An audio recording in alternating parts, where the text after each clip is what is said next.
فرقہ واریت کا نشانہ بننے والی ہزارہ کمیونٹی کے یہ نوجوان امن کے متلاشی ہیں۔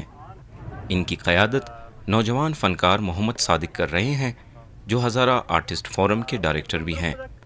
یہ گروپ ہر سال امن اور دیگر موضوعات پر فائن آرٹ کے ذریعے لوگوں تک اپنا پیغام پہنچاتا ہے۔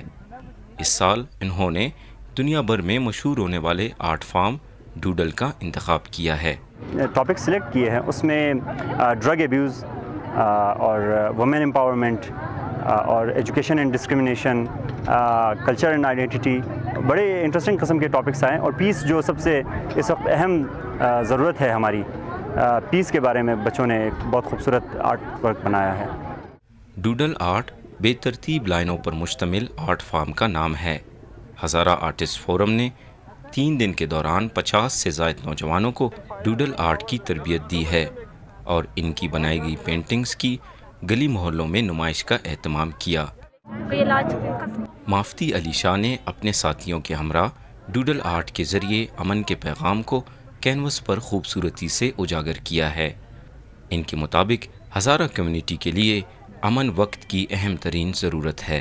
انہوں نے ہمارے لیے ایک نیا ایونٹ کریٹ کیا تھا جس میں تھا ڈوڈلنگ، اور ہم نے جو یہاں پہ نیا تھا، ہمارا ٹائٹل تھا پیس، جو کہ اس وقت ہمارے لیے بہت ہی اہم ٹاپک ہے۔